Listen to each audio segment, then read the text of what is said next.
Cette vidéo accompagne le corrigé du questionnaire de révision d'optique géométrique de SUP, de PCSI. Donc comme d'habitude, ce n'est pas parce que je n'insiste pas dans la vidéo sur une des questions qu'il ne faut pas la travailler. Vous avez un document manuscrit qu'on voit ici pour le corriger, donc il faut vous fier fondamentalement à ce document. La vidéo n'est là que pour l'accompagner. Euh, Allons-y. Donc, première question, définition de l'indice, ça c'est assez évident. Donc l'indice est toujours supérieur à 1. On verra une définition de l'indice plus générale lorsqu'on abordera la physique des ondes en fin d'année. Et ça c'est celle que vous devez retenir pour le moment. Euh, Ensuite, deuxième question, très important, que représente un rayon lumineux? C'est un petit peu le concept pivot, le concept clé de l'optique géométrique. Donc il faut savoir ce que ça représente. Un rayon lumineux, ça représente uniquement le trajet suivi par la lumière. En optique géométrique, on ne s'intéresse qu'au chemin suivi, sans se prononcer sur la nature de la lumière. Bon, évidemment, vous savez que c'est une onde électromagnétique, mais vous allez voir qu'on va pouvoir faire beaucoup d'optique sans jamais avoir recours à cette notion-là. Et en optique géométrique, voilà, uniquement le trajet. On ne s'intéresse pas non plus en optique géométrique à l'énergie transportée par la lumière. Alors on se doute bien que lorsqu'on a un faisceau et qu'on bloque avec un diaphragme un certain nombre de rayons lumineux, c'est-à-dire que la lumière ne peut pas, on empêche la lumière de se propager sur certaines zones de l'espace, bon, on se doute bien que comme on a réduit la section du faisceau, on a bloqué une partie de l'énergie. Vous savez qu'une onde électromagnétique transporte de l'énergie. Il suffit de vous mettre au soleil pour vous en rendre compte ou devant un feu de camp un soir d'été, d'accord? Mais voilà, donc si on bloque une partie du faisceau, on se doute bien qu'il y a moins d'énergie. Mais bon, c'est tout. Voilà, on ne va pas dire plus de choses que cela en optique géométrique. Bon, question 3 est simple. Question 4, voilà un des principes de l'optique géométrique, le principe du retour inverse, très important. Lorsque la lumière va de A à B en suivant ce chemin bleu, eh bien, ce chemin ne dépend pas du sens de parcours. C'est-à-dire que pour aller de B à A, la lumière suivra le même trajet. Donc ça, c'est un principe qu'on va pas mal utiliser cette année en optique ondulatoire. Voilà. Il n'est pas toujours vrai en optique ondulatoire, mais tant que l'optique géométrique est vraie, si vous voulez, le principe du retour inverse est vrai. Le principe d'indépendance des rayons lumineux, bien sûr, lorsqu'il est mis en défaut, c'est qu'il a des interférences, typiquement. On étudiera les interférences cette année. Et puis quand il y a de la diffraction aussi, ces deux principes sont mis en défaut. Mais ça, on étudiera peu la diffraction de manière spécifique. On va l'utiliser dans un certain nombre de dispositifs, mais on ne va pas l'étudier en tant que tel, ça n'est plus au programme depuis cette année. Les lois de Descartes. Alors, ça c'est très important, bien se souvenir qu'il y a à chaque fois deux lois. Il y a deux lois de la réflexion et deux lois de la réfraction. Voilà, je les ai écrites. Il ne faut pas oublier que le rayon réfléchi et le rayon réfracté sont dans le plan d'incidence. Ça souvent on l'oublie, mais c'est une propriété importante, d'ailleurs qui est bien pratique pour faire, pour représenter graphiquement la réflexion et la réfraction. Si tous les rayons n'étaient pas dans le plan de la feuille, ce serait plus dur. Euh, alors, je n'oriente pas les angles dans mes lois de Descartes. Je vous invite à faire de même. Et quand bien même vous orientez les angles, vous devez faire un dessin. D'accord? Ça, c'est très important. Il faut absolument faire un dessin. Le phénomène de réflexion totale. Alors, il est très important de pouvoir, par cœur, sans redémontrer, énoncer les conditions d'apparition de la réflexion totale. Donc, première condition nécessaire, il faut que la lumière passe d'un milieu plus réfringent à un milieu moins réfringent. Dans le milieu d'incidence, l'indice N1 doit être plus grand que l'indice N2. Ça, c'est une condition nécessaire. Et la deuxième condition nécessaire, qui fait de l'ensemble des conditions suffisantes, il faut que le rayon incident soit suffisamment incliné par rapport à la normale. D'accord? C'est-à-dire qu'il faut dépasser un angle Imax pour observer l'absence de réfraction et donc toute la lumière est réfléchie. Bon, j'ai même pas marqué, tenez, je vais l'écrire ici, j'ai même pas marqué la valeur de cet angle. Alors c'est assez facile, il faut se souvenir, c'est arcsinus du rapport des indices, de manière à ce que la fonction arcsinus soit définie. Donc allons-y, je vais l'écrire là. Imax égale arcsinus, il faut que ce soit plus petit que 1, bah, ce sera n2 sur r1. Voilà, d'accord? Donc vous voyez comment on peut le retrouver facilement, il faut avoir ça en tête. Voilà. Et donc clairement, hein, si on passe d'indice faible à un milieu d'indice élevé, il n'y aura jamais réflexion totale. Et si l'angle est peu incliné par rapport à la normale, il n'y aura pas de réflexion totale. D'accord? Donc ça c'est important de pouvoir énoncer tout cela par cœur et facilement. Bon, ça on va dire que c'était les fondamentaux de l'optique géométrique. Maintenant on va s'intéresser à la partie de l'optique géométrique qui traite de la formation des images. On a un objet, on cherche à faire l'image sur un écran ou sur une surface photodétectrice. Bon, à notre niveau, on va s'intéresser uniquement à des surfaces photodétectrices planes. Mais il faut savoir qu'il existe dans les télescopes, pour faire de l'astronomie, etc., il existe des surfaces de détection qui peuvent être paraboliques, sphériques, etc. Nous, on se limitera à des plans. Parce qu'évidemment, c'est beaucoup plus facile de construire une surface photodétectrice plane qu'avec une autre géométrie. Donc c'est pour ça qu'évidemment dans les objets du quotidien, c'est quand même souvent des plans que l'on rencontre. Alors la notion de point-objet et de point-image sont des notions fondamentales, hein, pour cette partie de l'optique géométrique. Donc le point-objet, c'est le point de concours des rayons lumineux incidents sur le système optique. Et le point-image, c'est le point de concours des rayons lumineux émergents d'un système optique. Donc on voit bien que la notion d'objet et d'image, parce que la seule différence entre les deux, si vous voulez, c'est qu'on a des rayons incidents dans un cas et rayons émergents dans l'autre, eh bien cette notion d'objet et d'image, ces notions sont relatives au système optique étudié. Hein. C'est-à-dire que si vous avez un doublet de lentilles avec une lentille numéro 1 et une lentille numéro 2, eh bien les rayons émergents de la lentille 1 sont des rayons incidents pour la lentille 2. Donc une image à travers L1 est un objet pour la lentille L2. Donc il faut vraiment à chaque fois avoir bien en tête le système dont on parle. Par exemple, quand il y a deux lentilles, il y a trois systèmes possibles. L1, L2 et la réunion de L1 et L2, c'est ce qu'on appelle le doublet. Donc voilà, il faut, quand on s'intéresse, quand on pense objet et image, toujours faire attention de bien avoir défini le système optique auparavant. C'est comme en mécanique, c'est comme en thermodynamique, il faut bien définir le système avant de l'étudier. Alors, bon, les objets ponctuels, les images ponctuelles, c'est bien joli, mais c'est pas ce qu'on rencontre en TP. En TP, on a toujours des objets étendus, c'est-à-dire qui ont une certaine extension spatiale. Hein. Bon, ça veut dire simplement que c'est pas des points, ok, et des images étendues. Donc, bon, bah, on va simplement former ce concept d'objet étendu à partir d'un objet ponctuel. On va dire qu'un objet étendu, c'est un ensemble de points objets. D'accord? Euh, Aussi, quand est-ce qu'on a une image étendue nette? Hein, vous avez déjà fait ça en optique, en TP, vous formez une image nette sur un écran, et finalement, l'impression visuelle est claire, hein, on est très facilement capable de faire la distinction entre une image floue et une image nette, mais pourtant, c'est quoi le concept d'image nette? Eh bien, une image étendue, puisqu'on ne voit que ça hein, avec nos yeux, une image étendue nette est tout simplement une image qui peut être subdivisée en un ensemble d'images ponctuelles. C'est-à-dire qu'on a un objet qu'on peut voir comme un ensemble d'objets ponctuels, et bien il faut que chaque point objet donne une image ponctuelle. Et à ce moment-là, l'image étendue formée est nette. Okay. Quand on voit une image floue, qu'est-ce que c'est? Ben, simplement, à chaque point objet de l'objet étendu correspond une tâche image. Et si cette tâche est trop grosse, eh bien l'image est floue. Hein, voilà. Alors pourquoi je dis si cette tâche est trop grosse? Parce que si elle est suffisamment petite, plus petite que ce que l'œil est capable de distinguer, eh bien l'œil pourra tout à fait assimiler cette tâche image à une image ponctuelle. Hein, cette notion de point, c'est pratique c'est un peu le mathématicien qui parle, si vous voulez. Le physicien, lui, sait qu'il peut se contenter de tâches suffisamment faibles pour être assimilées à des points. Voilà. Ok, maintenant qu'on a fait le point, pour ainsi dire, sur les notions d'objet et d'image, alors voilà, qu'est-ce qu'un objet virtuel ou une image virtuelle? Alors, moi, je vous donne une définition qui marche à tous les coups. Là, vous avez un système optique, d'accord, qui est représenté là par une surface d'entrée ici et une surface de sortie, une phase de sortie. Vous avez ici une zone de l'espace où se trouvent les rayons incidents sur le système optique. Cette zone, on l'appelle l'espace objet.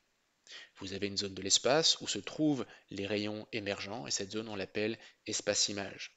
Lorsqu'une image est dans l'espace-image, elle est réelle. Lorsqu'elle ne se trouve pas dans l'espace-image, parce qu'elle se trouve ailleurs, dans le système optique ou dans l'espace-objet, à ce moment-là, elle est virtuelle. Pareil, un objet est virtuel lorsqu'il ne se situe pas dans l'espace-objet. Voilà, cette définition, elle marche à tous les coups. Parce que la définition qui consiste à dire qu'une image virtuelle, qu'une image, pardon, est réelle lorsqu'on peut la former sur un écran, alors ça marche pas bien. Quand on commence à avoir des doublets, ça ne marche pas. Je ne veux pas détailler, mais il y a des situations où, où cette façon de dire les choses est moins pratique, moins claire, on va dire. Ensuite, donc, les deux propriétés importantes pour former des images nettes. Alors, il faut que les systèmes optiques soient stigmatiques et aplanétiques. Alors, la définition de stigmatisme, du stigmatisme, la propriété de stigmatisme, elle est très simple, c'est l'image d'un point est un point. On ne peut pas faire plus simple, c'est-à-dire qu'un objet ponctuel doit donner une image ponctuelle. Bon, on a vu que c'est comme ça qu'on arrivait à former des images étendues, nettes. L'aplanétisme, eh bien, c'est simplement l'image d'un plan orthogonal à l'axe est un plan orthogonal à l'axe. C'est une façon de formuler les choses qui ressemble beaucoup au stigmatisme. Voilà. Donc un plan objet orthogonal à l'axe doit donner une image qui est pareille, qui est un plan orthogonal à l'axe optique. Ok. Là encore, on privilégie la notion de plan parce qu'on va bosser avec des surfaces photodétectrices planes. Si on s'amusait à travailler avec des surfaces photodétectrices qui avaient une autre géométrie, la propriété d'aplanétisme serait peut-être moins intéressante. Bien. Bon, et alors, quand on fait de l'optique géométrique de base, un peu comme nous en TP, dans quelles conditions faut-il se placer pour qu'un système optique soit stigmatique et aplanétique? Eh bien, c'est les conditions de Gauss. D'accord? Il faut que les rayons incidents sur la phase d'entrée du système optique étudié soient paraxiaux. Alors qu'est-ce que ça veut dire? Ça, vraiment, c'est très important. L'énoncé des conditions de Gauss, c'est une question classique à l'oral, c'est une question classique à l'écrit si vous tombez sur de l'optique géométrique. Ça, il faut savoir expliquer ça les yeux fermés, il faut que ce soit vraiment très simple. Il faut passer par un dessin. Sinon, le blabla, c'est jamais très clair. Un joli dessin, c'est très facile. Donc, les conditions de Gauss, ça concerne les systèmes optiques centrés, c'est-à-dire des systèmes optiques dotés d'un axe optique. Un axe optique, c'est quoi? C'est simplement un axe de symétrie de révolution. Alors, on peut imaginer, par exemple, une sphère de verre. D'accord? Une sphère de verre, bon, on n'en rencontre pas forcément tous les jours, mais prenez une bille transparente, par exemple, eh bien, c'est un système centré. Et si on ne considère que des rayons incidents qui sont peu inclinés, c'est l'angle alpha ici, par rapport à l'axe optique horizontal sur mon dessin. Et si on prend des rayons qui ont un point d'incidence sur la phase d'entrée qui est proche du sommet de cette face, le sommet de la face d'entrée, c'est simplement le point de concours entre l'axe optique et la face, d'accord? Donc si cette distance D et cet angle alpha sont suffisamment petits, alors les conditions de Gauss sont vérifiées et la conséquence intéressante, c'est que le système est stigmatique et aplanétique. Ok? Voilà. Donc vraiment, vous voyez, n'oubliez pas cette petite distance là, D, il faut bien représenter le sommet, le point d'impact du rayon lumineux sur la face d'entrée, tout ça doit être bien dessiné. Bon, quand est-ce que alpha est suffisamment petit et D suffisamment petit? Ça dépend un petit peu aussi de la granularité de votre surface photodétectrice. Si vous avez des petits pixels, eh bien, il va falloir des conditions sur alpha et sur petit d plus draconiennes pour estimer que l'image est nette. Si vous avez des gros pixels, finalement, si le système est peu stigmatique et que chaque point objet donne une tâche image un peu grosse, c'est pas grave si les pixels sont gros. D'accord? Donc c'est pour ça que je ne donne pas ici de conditions numériques précises pour accompagner voilà, cet énoncé de alpha et d doivent être tous les deux très petits. En tout cas, ils doivent être suffisamment petits pour que les images soient suffisamment nettes, si vous voulez. Alors, on est obligé de rester un peu qualitatif ici. Alors, il y a un prix à payer pour travailler dans les conditions de Gauss, c'est que pour obtenir des images nettes, à travers par exemple notre sphère de verre, eh bien, il faut empêcher les rayons non paraxiaux de pénétrer dans le système optique et de participer à la formation de l'image. Et donc pour les bloquer, on met un diaphragme. Hein, vous savez, c'est en gros c'est un écran percé d'un petit trou, et seuls les rayons lumineux qui vont passer par le trou vont former l'image, et justement on s'arrange pour que ce soit les rayons qui vérifient Gauss, quoi. Hein. Mais le problème c'est que on empêche toute la lumière de rentrer. Donc forcément on obtient des images peu lumineuses. C'est le prix à payer pour travailler dans les conditions de Gauss, qui sont les conditions dans lesquelles on travaille en TP, hein, par exemple. Ok. C'est pour ça que si on veut de l'optique performante, de l'optique qui forme des images bien lumineuses, il faut travailler hors des conditions de Gauss, et ça évidemment ça demande des efforts, hein, et tout le travail de l'opticien, c'est justement de rendre des systèmes stigmatiques et aplanétiques hors des conditions de Gauss. Bon, ça dépasse évidemment euh, une introduction à l'optique géométrique. Hein. Bon, l'image à travers un miroir plan, il ne faut surtout pas commencer à me tracer des rayons lumineux, on récite par cœur que c'est les symétriques par rapport au miroir. Hein. On remarque ici que A' n'est pas dans l'espace image. Hein, les rayons qui sont incidents sur le miroir, ils sont à gauche ici. Ceux qui sont réfléchis, bah, ils sont aussi à gauche. Donc ici, on a à la fois l'espace image et l'espace objet. Bon, A' n'est pas dans l'espace image. Il n'est nulle part, d'accord, on peut dire. Et donc, une image virtuelle. Ok. Ensuite, à part le miroir plan, qui est quand même un système optique un petit peu simple, vous avez étudié l'année passée les lentilles. À une époque, il y a, je sais pas, un peu moins d'une dizaine d'années, on étudiait les miroirs sphériques. Ça a été supprimé des programmes. Ça existe pourtant, c'est assez répandu. Mais bon, ça alourdissait un petit peu le programme et c'est pas forcément fondamental. Mais tout ça pour dire que dès qu'on a un système centré, il est intéressant de se focaliser un peu sur ses foyers. D'accord? Et donc les définitions que l'on va donner, que l'on va rappeler ici, concernant les foyers ou le plan focal, les plans focaux, sont très générales. Elles ne fonctionnent pas uniquement pour les lentilles, même si nous, évidemment, on va travailler avec les lentilles ou des doublets de lentilles, etc. Et très important, il faut être capable de définir ce qu'est un foyer principal objet, par exemple. C'est l'objet de la question, c'est l'objet de la question 2. Il faut être capable de définir le foyer avec la notion de rayon lumineux toute seule, d'une part, et avec la notion d'objet et d'image seule, d'autre part. D'accord? Il ne faut pas mélanger les deux. Ok? Faut pas commencer à parler d'objet, d'image et de rayon lumineux en même temps. Ok? Évidemment, ces deux définitions sont équivalentes, on peut en poser une et en déduire l'autre, mais ne faites pas ça. Rappelez-vous par cœur de ces deux définitions pour tout de suite être capable de mobiliser la bonne en exercice. D'accord? Typiquement, si vous commencez à faire des tracés dans le lumineux, bah, c'est plutôt la première qui vous sera utile. Si vous avez un système optique et vous vous posez la question de savoir où se trouve l'objet, où se trouve l'image, et qu'il y a un foyer qui est impliqué, bah, ce sera plutôt la deuxième. Voilà. Donc je vous laisse lire les définitions. Il faut être capable d'énoncer ça vraiment avec la plus grande des facilités. Hein. Bon, là, c'est le foyer principal objet. Il est facile d'énoncer les mêmes définitions pour le foyer principal image F'. Le plan focal, bon, alors ça concerne non pas les foyers principaux, mais les foyers secondaires. Un plan focal, c'est un ensemble de foyers secondaires, soit objet, soit image.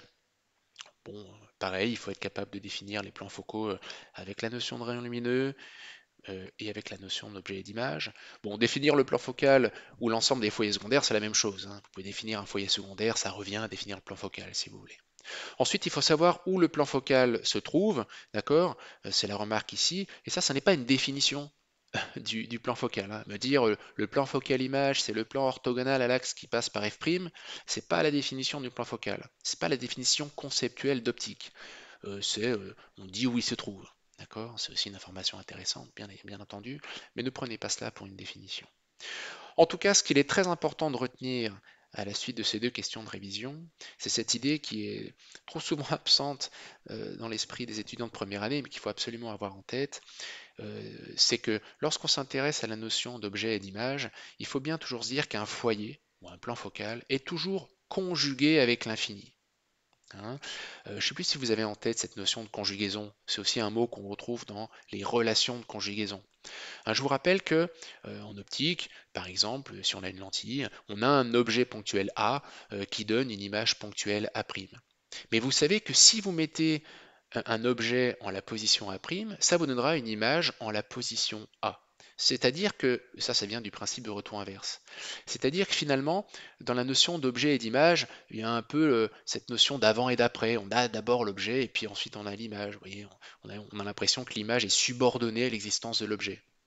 Alors qu'en fait, du fait du principe de retour inverse, il y a une certaine horizontalité entre ces deux notions d'objet et d'image. Il n'y a pas de dissymétrie, d'accord? Il n'y a pas un avant et un après, si vous voulez. C'est vraiment, il y a une conjugaison entre deux points de l'espace. Hein, c'est un système optique qui forme des images nettes, qui est stigmatique. Il conjugue des couples de points de l'espace entre eux. D'accord? Donc, conjuguer ici, il faut vraiment imaginer, ça veut dire associer. Un système optique, il associe des couples de points entre eux. D'accord? Voilà, pour conjuguer ici, ça veut dire associer. Donc voilà, quand je dis qu'un foyer est toujours associé à quelque chose qui est à l'infini. Le plan focal image, il est associé avec un plan objet à l'infini. Ok? Voilà. Donc, foyer conjugué avec l'infini. Ça doit être vraiment très simple pour vous. Voilà, je fais une petite pause. C'est la première vidéo sur cette première partie du questionnaire de révision. La suite, la traite de tracés de rayons lumineux, j'y reviendrai dans une vidéo à venir.